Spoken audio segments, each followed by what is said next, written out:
galanni isaaf haa ta'u. Waaqayyoon guddisnee galateeffannaa sagalee Waaqayyoo gabaabseen dubbadha. Waan an dubbadhu hundumaayyuu dubbatameera. Kadhannaa keessa dubbatameera. Ijoolleen xiqqoo yeroo dubbatan dubbatameera. Walaloo keessa dubbatameera. Bifa adda addaan Waaqayyoo dubbateera jechuudha. Wanti Waaqayyoon dubbanne hin jiru jechuudha. Already dubbateera Waaqayyo. Garuu wanta Waaqayyoon moona keessa kaa'e qeesseen wanta na keessa jiru isinii wajjiniin ilaalaa barumsa jalqabnee irraa waa'ee humna dhiiga Yesuus Kiristoos kan jedhu isa dura garuu sagalee Waaqayyoo keessaa iddoo tokko nan dubbisaa macaafa qulqulluu keessan baafadhaa fuuldura keessan jira. Wangeela Yohaannis boqonnaa 20 baafadhaan numti keessan. Wangeela Yohaannis boqonnaa 20. Yohaannis boqonnaa 20 lakkoofsa 11. 20:11. Akka jedha sagalee Waaqayyoo.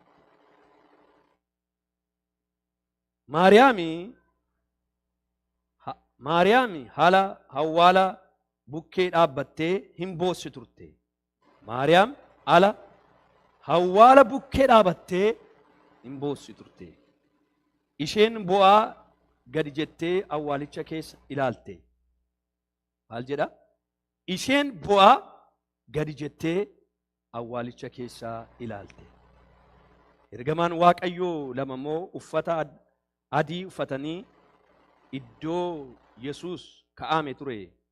Inni tokko mataa duraan, inni kaan immoo miilla jalaa utuma ta'anii argite. Isaan yemmusii dubartiin ana maaliif boossa jedhanii ishee gaafatanii.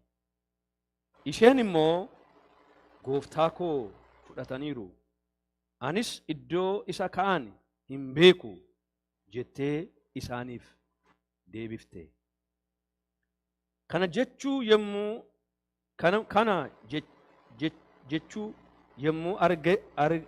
garagaltee Yesuusin argitee inni achi dhaabbate ture.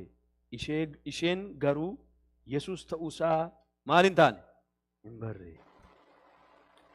Yesuus immoo dubartiin ana maaliif boossaa? Eenyu barbaadda jedhee ishee gaafate. Isheen illee kunoo eegdu maalidha? Kun eegduudha jetteeni waan yaaddeef gooftaa koo ati asii fuutee iddoo tokkotti isa geessite yoo ta'e isa akka isa keessa anatti himi.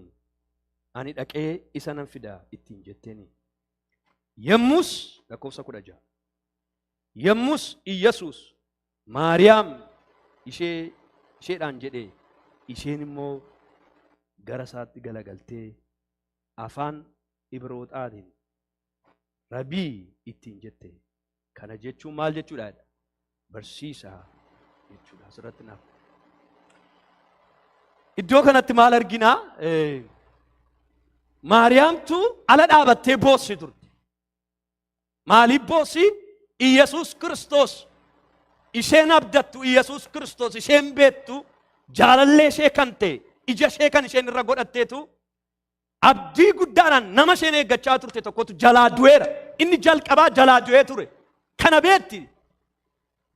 Du'uusaa immoo beekti waan ta'eef guyyaa sadaffaatti du'aan akka jedheera immoodha. Sagalee akkasiitti dubbateera. Garuu iddoo kanatti maal jedha? Lafa reeffa Iyyasuus Kiristoos itti du'e ala dhaabattee Maariyaami hin boossi turte. Maaliif boossi? Sagalee Waaqayyoon dubbata. Balballi awwaalichaa banamee argite. Banamee yommuu argitu immoo yeroo ol galtu immoo isa isheen dhattee ilaaluu dhatte sun Iyyasuus isheen abdii irra godhattee achi hin jiru turedha sagalee Waaqayyoo. Kanaaf iyyuu ba'uu jalqabde. Hin gadditi turte. Lapheen ishee cabee hin boossituma bo'aa jirtuuti gidduutti sagaleen tokkotti dhufe. Sagaleen Waaqayyoo ganama kana maqaa Yesuusiin gara keessaa na dhufu. Sagaleen dhageessee hin beekne tokko. Sagaleen jireenya ishee, boo'icha ishee geeddaruu danda'u, gadda ishee geeddaruu danda'u tokko itti dhufe. Dubartii kana maaliif boossaa jedheen. Har'a Iyyasuus ituu jiraate Ituunu gidduu jiraate akkas jedhee nu gaafate dhee yaada. Maaliif boossu? Maaliif gadditu? Maaliif sammuu keessan gad cabsanii hafuura keessan cabsanii deemtu? Sagaleen siniin jedhu inna geessanii sagaleen siniin jedhu inni hubattanii nuun jedha dhee yaadan. Anaaf isiniin isarra dubartii kanaan Yesuus Kiristoos maaliif boossa? Kan inni ittiin jedhee maaliif beektu obboloota ko? Sagaleen kalee dheengadda sitti dubbadhe yaadattu waanan jedhe. Maaliif irraanfatte? Maaliif si keessaa bade? Maaliif kaleessa dheengadda si wajjiniin ta'u ko?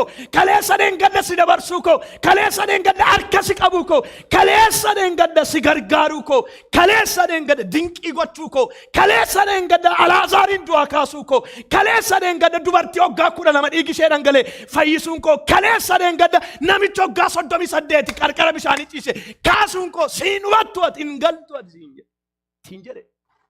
Jira macaafni kun kaleessa ergaa kaleessaa hin ilaalleetti. Kaleessa koo naa wajjiniin deemaa turte. Kaleessa koo waanan godhe hundumaa argiteetta. Kaleessa waanan dubbadhe hundumaa beekte. Maaltu si boossise?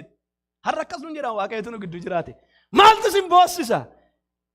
Maaltu si gaddisiisa? Kaleessa koo yeroo daa'imummaa keessanitti harka koo irratti sin baadheen sin gargaareen sin wajjiniin ta'e har'a sin ga'e. Akkamitti iddoo kana ga'een sin gatuu danda'eedha. Waaqayyo gooftaan macaatu nu gidduu jiraate.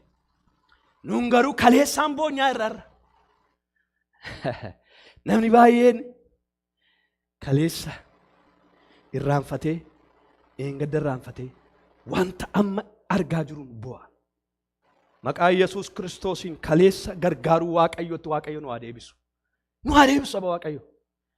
Iddoo kanatti gaa Yesuus Kiristoosii Maariyaamiin maaliif boossaa ittiin jedhe tokko dudduuba taanii maaliif boossaa naan akka jette maaliif ittiin jette isheen? Eenyuuftuu? Eenyu gootti? Dubbifadhaa malee eenyu tette? Ergamaan Waaqayyoo lamaan immoo uffata adiif uffata iddoo Yesuus kaa'ame ture. Inni tokko mataa dura, inni kaan immoo miila jalatti utuma ta'anii isheen yemmus dubartii nana maaliif boossa jedhanii ishee gaafatanii. Isheen immoo gooftaa koo eenyu fudhate? Ilaalaa waa isheen gaafattu. Gooftaa koo eenyu fudhate? Hin boossi. Maaliif boossi? Gooftaa ishee jalaa fudhatan. Eenyu fudhate? Harkaa bade guyyaa sadaffaatti sammata guddaa akka inni ka'u du'aa ka'u akka inni ta'e jalaa bade. Seexanni jalaa fudhate. Wanta jalaa fudhatee jira jechuudha. Kanaafiyyuu ergaa Waaqayyo kaleessa dheengaddatti dubbate jalaa badee sammata guddaa ganama dhaabattee boossi isheen. Inni garuu maal ta'eera? Du'aa keera.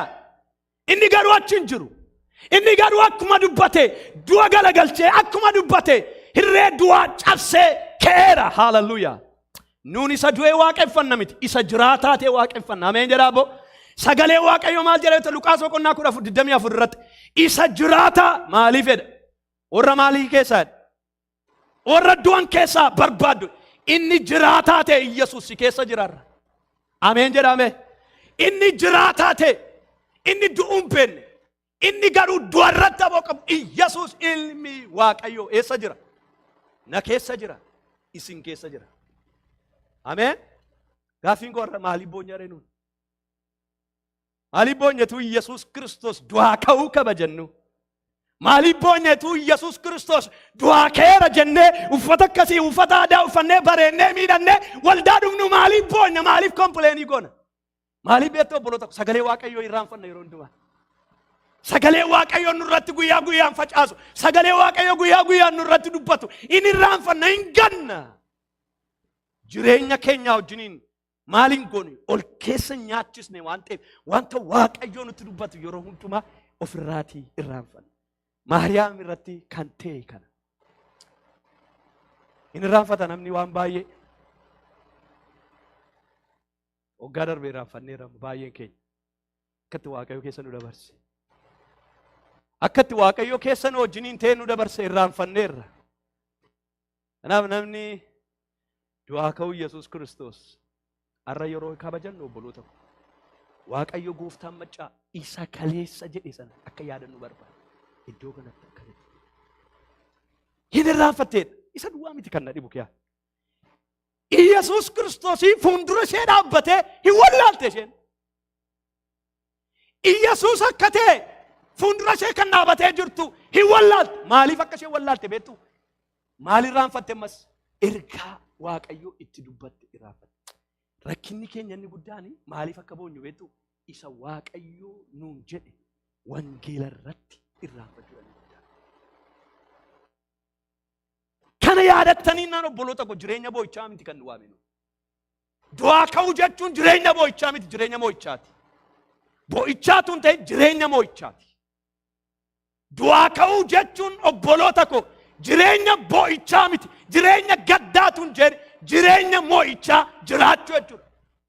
Ameen. Kana jechuudha obboloota koo. Kanaaf har'a Maariyaamiin maalitti jedhe Yesuus Kiristoos fuuldura isaa Maariyaam hin galleef eenyu akka ta'e. Yoo hin galeef beektu sagalee Waaqa yeroo dubbatu yeroo Yesuus Maariyaam jedhee waamu sagalee isaa ta'uusaa barte. Waaw. Sagalee isaa ta'uusaa barte. Yeroo san akkattiin jetteedha. Maalittiin jetteedha? Barsiisaa siinni ittiin jette haaleluyyaa hin galeef eeyyee anumanne inni har'as sagalee isaa maqaa Yesuusiin isiniif haa ergu. Sagalee Waaqayyoo yeroo wallaalu namni sagalee Waaqayyoo jireenya isaa keessaa yeroo badu namni hin bo'a. Moo'ichatti waamamneeti moo'ichatti waamamteeti. Baruu qabna kana wangeela keenya. Warra maqaa isaatti amananiif maal sagalee Waaqayyoo iddoo silanii dubbisu. Ijoollee Waaqayyoo akka ta'aniif maal jedheedha? Aboo kenneefedha. Ijoollee Waaqayyoo akka ta'aniif Kiristoos kan inni du'ee du'aa ka'e ijoollee Waaqayyoo nu gochuudhaaf. Kiristoos kan inni du'ee du'aa ka'e moo'icha nuuf kennuudhaaf malee nu boossisuudhaaf. Kanaaf obboloota koo bo'uun kan kiristaanaa miti gammachuudhaaf Waaqayyoon dhagaanii jiraachuun kan koof kan keessan. Ana jedha miti wangeela jedha. Yesuus Kiristoos sagalee isaa yeroo inni dubbatu dhageesseedha. Yeroo sana hin gammaddeedha Maariyaam dhaqaa dubbifadhaa. Isa duwwaadhaan egaa sagalee gammachuu kana dhageesse fiiddee dhattee namoota hundumaatti himte. Innoo ka'eera jette. Hinnoo achi hin jiru. Nan arge Phexros faatti ergamootatti irra darbanitti hundumaatti dubbatte sagalee Waaqayyoo. Kanaaf obboloota koo ganama kana akkasiniin jechuun barbaada. Hin boo'inaa. Isa Waaqayyo isiniin jedhe yaadadhaa. Boo'ichi kan keessan miti. Gaddi kan keessan miti. Moo'ichi garuu kan eenyuti? Kan keenya. Moo'ichi kan kooti dhaame. Moo'ichi kan kooti bakka. Moo'ichatti waamameen. Biyyi lafaan guuttu. Biyyi lafaan guuttu isinitti ni maaru. Biyyi lafaan guuttu kan keenya miti waan ta'eef. Biyyi lafaa hin guuttu. Ituutti naqaniiyu, ituutti qananiiyu. Huraa qabdi isheen. Iyyesuusii wajjiniin garuu yeroo ta'an, Kiristoosii wajjiniin garuu yeroo deeman, hirruutu guutuu jalqaba. Namni yeroo hirruu jireenya isaa dhiise, Kiristoos du'ee du'aa keerra ija isaa kaa'uu jalqabu. Jireenya nagaa qabaata. Jireenya moo'ichaa qabaata. Ameen. Kanaaf har'aa kanan dubbachuu barbaade. Kanaas hin jajjabeessuun hin boo'inaa. Hin sodaatinaa. Waaqayyo isin hin qaanessu. Waaqayyo maal hin ta'u? Isin hin qaanessu. Du'aa ka'uu jechuun kanuma waan gabraa miti. Maal tasitti nu qabe? Kana baqa. Kiristoostuu boo'icha keessaa nu baasee moo'ichatti nu jiraachisuu barbaada. Jimaanni boo'icha ture.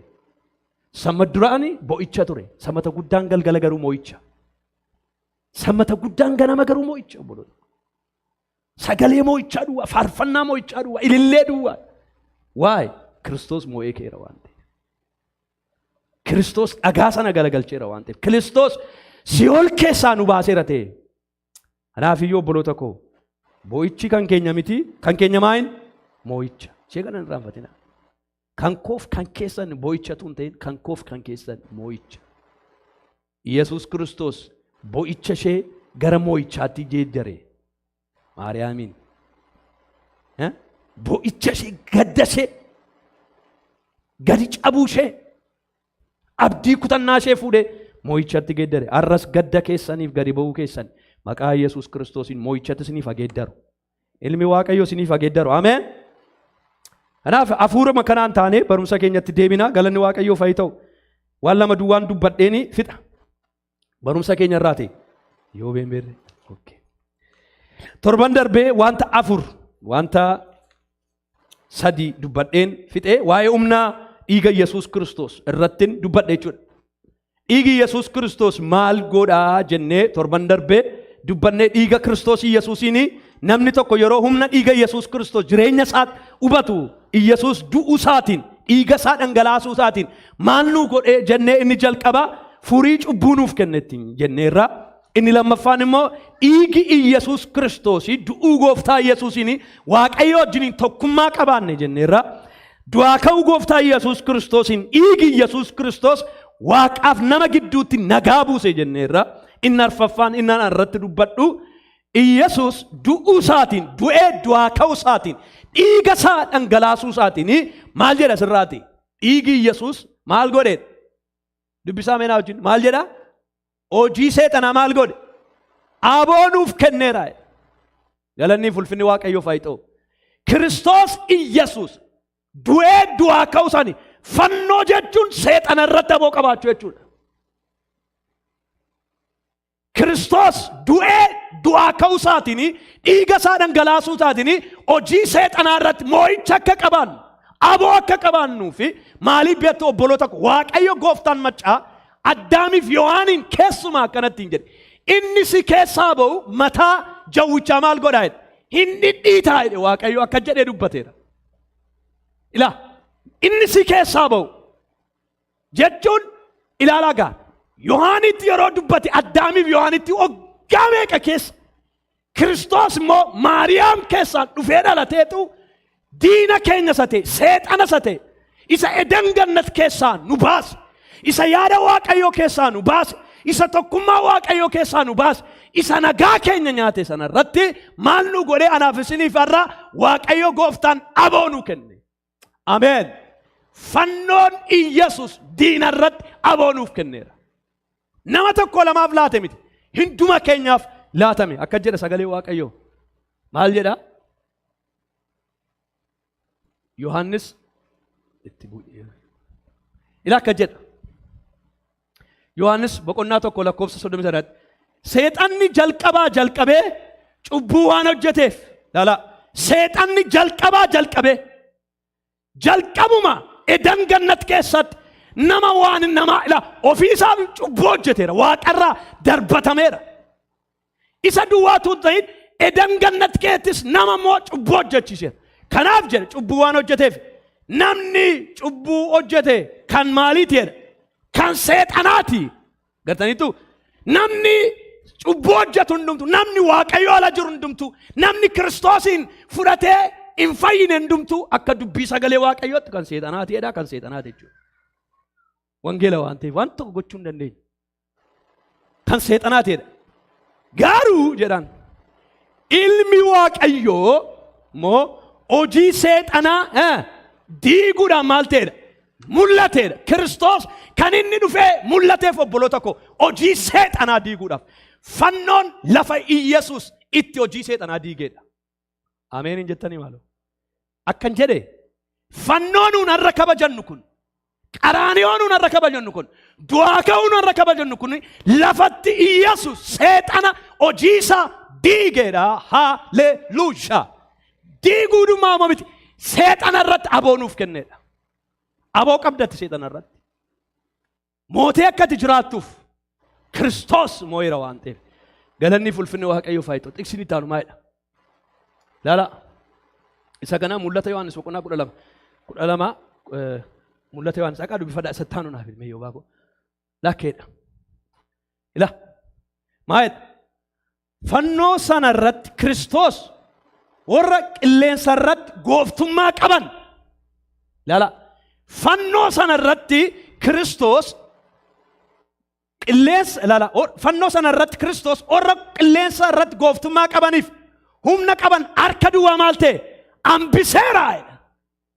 Obboloota saba Waaqayyoo warra jirtan mana jirtan inni nu rakkisaa jiru koo isa Waaqayyoo duwwaa godheedhaam. Sini galaadha seexana Waaqayyoo duwwaa godhee si boossisa.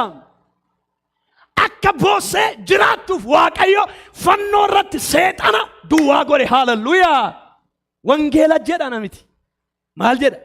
Qilleensa irratti gooftummaa qabaniif humna qaban harka duwwaa hambisee bakkeetti isaaniin mul'isuudhaanii maal godheera? Salphisee maal godheera? Argisiiseera. Haaleluyyaa. Fannoo jechuun lafa Kiristoos seexana qullaa duwwaa godhe itti agarsiise jechuudha. Ameen. Ameen jedhame. Fannoo jechuun na wajjin jedhame. Lafa Kiristoos seexana duwwaa godhe salphisee mul'isee milla keenya jala godheedha. Ameen. Seexanni eessa jira? Milla kee jala jira. Seexanni eessa jira? Siif bitama seexan. Ati seexana irratti mootee jiraachuudhaaf waamamte obboleessu. Saba Waaqayyoo seexanni akka inni sirratti moofitu hin ta'in ati seexana irratti karaa Kiristoos aboo akkati qabaattee jiraattuuf Waaqayyo gooftaan maccaa si waame. Ameen jedhaa.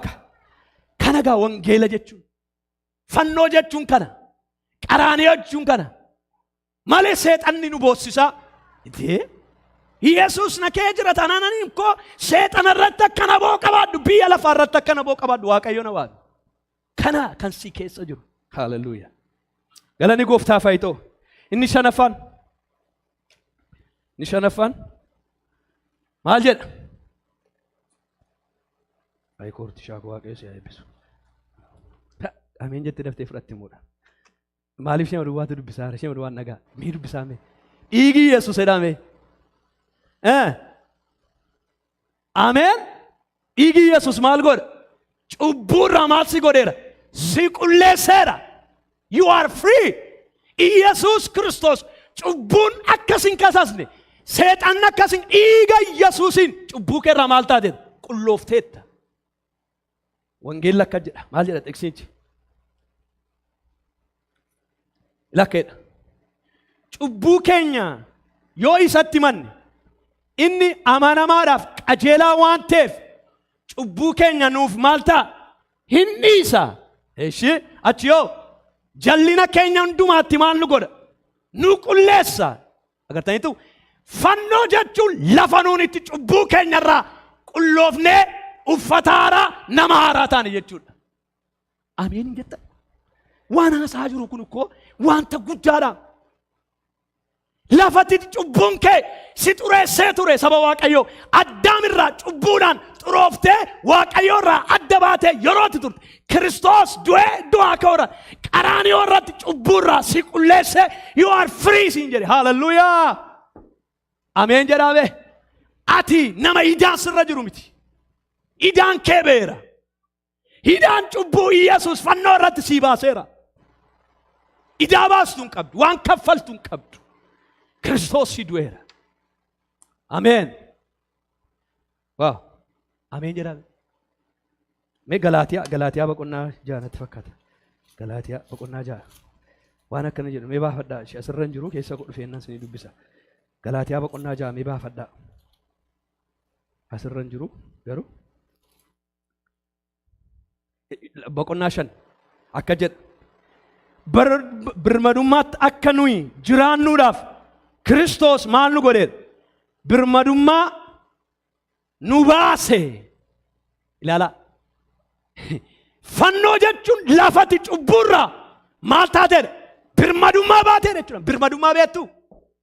Birmadummaa jechuun lafatti akka ati kaffaluu hin dandeenyee fi waan ati kaffaluu hin dandeenye sii kaffalamee you are free lafatti jedhamteedha. Fannoo jechuun lafatti kaffaluu hin dandeenyetti cubbuu keef Yesuus sii kaffalee birmadummaa si baase jechuudha. Mee ameen jedhame. Wangeela jedhama. Kanaafis ittiin jabaannee dhaabanna. Ameen. Deebinee waanjoo garbummaa jalatti maal hin taanu? Hin qabamnu jedha sagalee Waaqayyoo. Waanjoo cubbuu jalatti deebinee maal hin taanu? Hin qabamnu. Cubbuun narratti isin irratti aboo akka inni qabaatuu fi nutu gochuu danda'a malee si'a tokko nuun firii taaneera. Fannoo lafatti cubburraa firii taaneera. Cubbuutti garuu deebinee kufnee cubburratti akka nuun aboo hin qabaanne kan godhu nuyi malee Waaqayyo karaa Kiristoos si'a tokko maal nu godheera? Firiidemii nuu kenneera. Maqaan isaa eebbifamu. Inni itti aanu maal jedha xiqsiin? Ilaa akkana jedha. Amma garuu Waaqayyo du'a namummaa ilma isaatii isaa aarsaa warra isaaf qullaan warra mudaa hin qabne warra balleessaa hin qabne godhee of dura maal ta'eera sin dhaabachiiseera.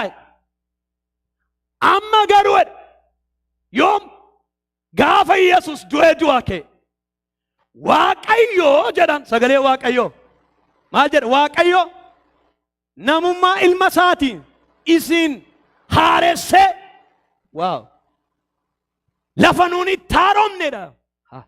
Qaraaniyoo irratti Yesus Kiristoosin Waaqayyo akkasin mudaan qabne akka seexanni bor isin hin hadheessine akka seexanni bor isin hin lolle akka seexanni bor maqaa isin balleessine Waaqayyo gooftaan maccaa karaa ilma isaa Yesus Kiristoos mudaa malee akkati jiraattuu fi fannoo irratti maal si godheedha si dhaabachiise si jiraachise. Ana jedhamti wangeela jedha ittaan tiksi ittaan akka jedha Tiitoo boqonnaa 3:5 Waaqayyo hojii nuyi qajeelummaadhaan hojjechuu utuu hin ta'in Waaqayyo hojii nuun qajeelummaadhaan hojjennuuf utuu hin ta'in akka araara isaatti dhiqamuu lammaffaa nu dhalchuu isaatiin haaressuudhaan hafuura qulqulluudhaan nu fayyisuun hafuurichis isa inni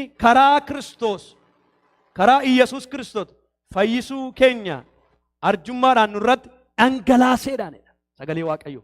Ilaala maal jedha asirratti immoo dhufeetti Tiitoo keetti Phaawulosi maal jedha nuuni qajeelummaa nuun hojii keenyaan utuu hin ta'in wanta gaarii nuun hojjennu utuu hin ta'in akkasumaan Waaqayyo gooftaan karaa Kiristoos maal nu godheet achirratti arjummaa karaa Kiristoos nu fayyisee nu dhaabeedha. Asirrattis akka hojii koof hojii keessaniif ta'e nuuni cubbuu keenya irraa qulqullaa'uu hin dandeenyu.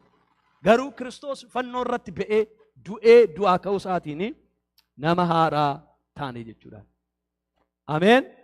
Kanaaf obboloota koo fannoo jechuun qaraaniyoo jechuun du'aa ka'uu jechuun dhiiga Iyesuus jechuun maal jechuudha? Lafa nuun itti cubbuu keenya irraa maal taanedha? Qulqulloofnedha. Inni itti aanu.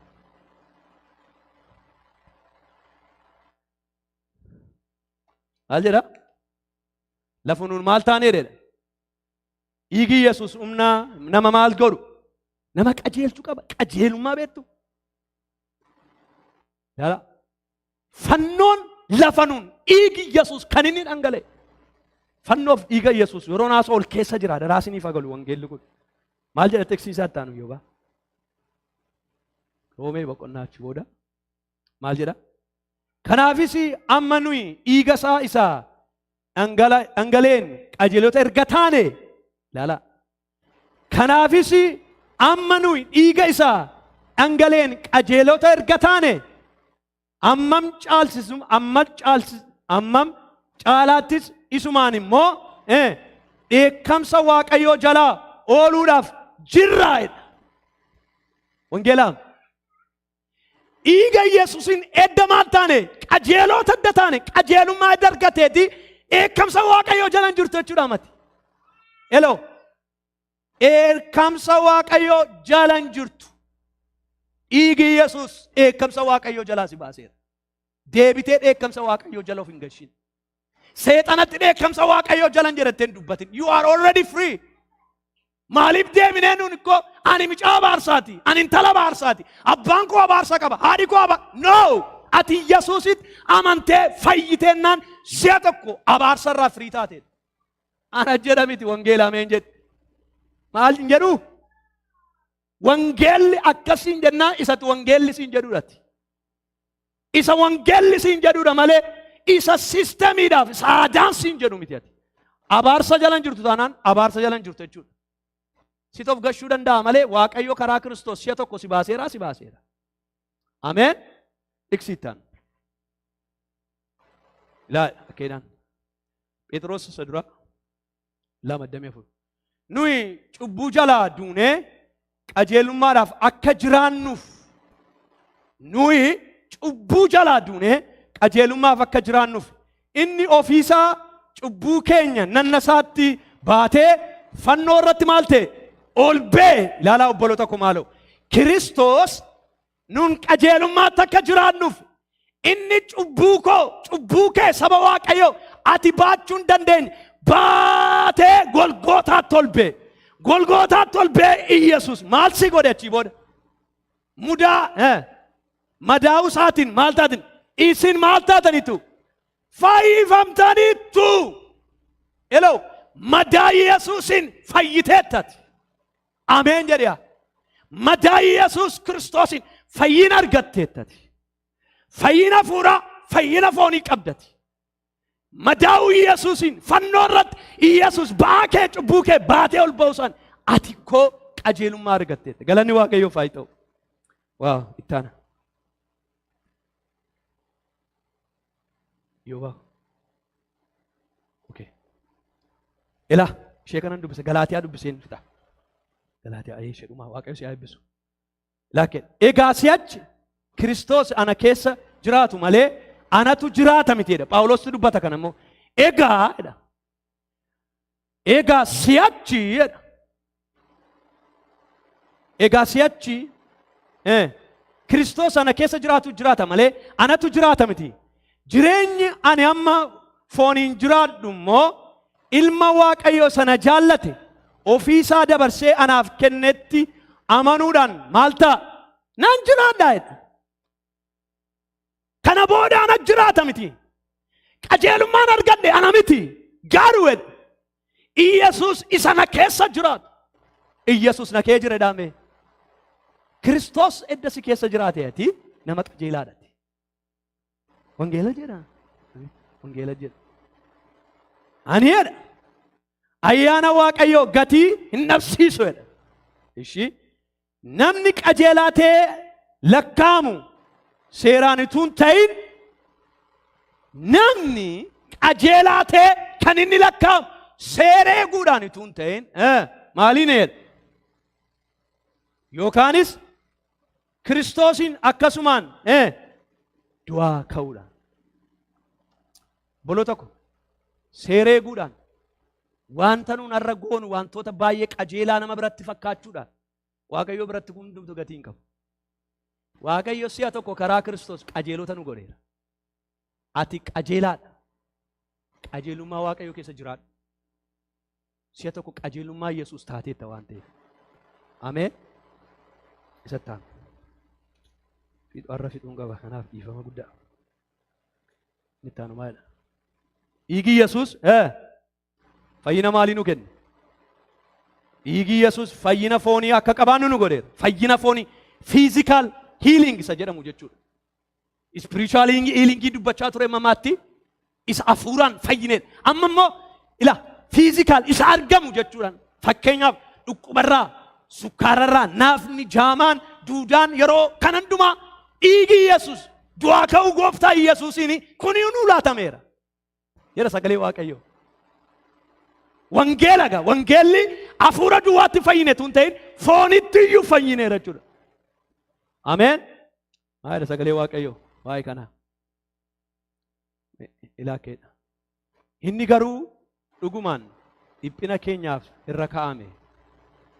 Mudaa keenyas hin baate. Nuyi garuu akka waan Waaqayyoo dha'icha isatti fidee akka waan inni isa rukutee gadi isa deebisee hin lakkoofne. Inni garuu balleessaa keenya in waraarame. Sababii yakka keenyaafis reebamee hin caccabsame. Nuyi nagaa akka argannuuf inni adabame. Madaa'uu isaatiinis fayyina nuuf maal ta'eera? Argameera. Wangeelli akka jedha. Madaa'uu Yesuusiin madaan kee fayyi. Madaa afuuraa duwwaa miti. Madaa foonii. Har'a miraakiliin baay'een kan ta'aa jiru maqaa Yesuusiin. Nun warqeedhaaf meetii hin qabnu jedhan miti. Hojii ergamootaa boqonnaa sana maqaa Yesuusiin maal ta'e? Kan yaadeen. Har'a warqeedhaaf meetii kan caalu si keessa jira. Maqaan isaa Yesuus jedhama. Ameen. Na keessa jira. Sin keessa jira. Kanaan fayyitan isin, kanaan fayyina nun. Kanaan foon keenya irraati fayyina. Sadhumaan dubbadhee fixaan. Dhiigi Yesuus maal nuu kenne sadhumaa? Sadaffaan. Dhiigi Yesuus eegumsa maalii nu godhe? Dhuunfaa nu godhe. Mee of ilaalaa mee? Ituu Yesuus dhiiga isaa si mallatteessee si hinnete. Ituu Waaqayyoo mana kee, mana koo ni hinnete. Ituu Waaqayyoon wajjin hin jirtu. Hin darbama ture tuweniin. Darbamaa obboloota. Darbama. Kaleessin gaddan darbamu ture. Darbinee garuu har'a geenye. Mistirri isaa maa inni beektu? Dhiiga ilma Waaqayyoo. Du'aa ka'uu Yesuustis si wajjin hin jirre yeroo hundumaa. Dhiigi Yesuus jedha sagalee Waaqayyoo. Eegumsa dhuunfaa nuuf godhe. Sagalee Waaqayyoo iddoo tokko duwwaa dubbisee fixa. Maal jedha? Akka jedha. Akka jedha. Seera ba'uu boqonnaa 12 lakkoofsa 13 akka jedha. Ani jedha halkan sanaa biyya Gibxii keessa nan darba. Hangafa biyya Gibxiis nama hamaa horiis nan dhaa. Ani Waaqayyoo Waaqayyolii warra Gibxii hundumaa irrattis firdii nan raawwadha. Dhiiga mannee isaa keessaa jiraatu garuu milikkita isaaniif hin ta'a. Anis dhiigicha yemmuun argu isaanirra maal hin ta'a? Nan darba. Yeroo ani dha'icha kana biyya Gibxiitti fidutti isin balleessuudhaaf dha'icha tokkollee isinitti maal hin ta'u? Hin bu'e. Maaliif akka irra jirtu beektaa? Dha'ichi nama baay'ee argate sin arganne. Mistira gabiraan qabdu. Maaskii koo kaadhee harka koo dhiqadhee akka godhee yoo jettee of danda'e don't lie yourself. Kana nuuf agalu. Kana siin garuu maal hin ta'u? Balleessu. Warra Gibxii yeroon balleessu siin garuu sin balleessu. Maaliif? Balbala mana keetti maal gooteetta? Dhiigicha maal taateetta? Mallatteessiteetta. Yoo dhiigichi garuu mana keerra hin jiru ta'e hin badde jechuudha Waaqayyo. Kanati hin banneef, kanati jiraatteef, kan sitti bareedeef, kan miidhagdeef, kana tolteef dhiiga hoolichaatu adda keerra jira. Dhiiga hoolichaatu mana keerra jira. Fannoo jechuun, qaraaniyoo jechuun lafatti Waaqayyoo dha'icha biyya lafaa irratti dhufe warra isatti amanatan immoo oolche jechuudha. Mistirri isaa kana. Lafatti Waaqayyoo du'a bara baraa si oolche jechuudha. Du'a oolan Israa'eloon eessa keetti? Misir keessatti. Misir maaliin fakkeeffamti? Biyya lafaan fakkeeffamti. Nuun immoo Waaqayyoo Kiristoositti amannee dhiiga hoolichaan mallatteessamuu isaa irratti kan ka'e maal oolle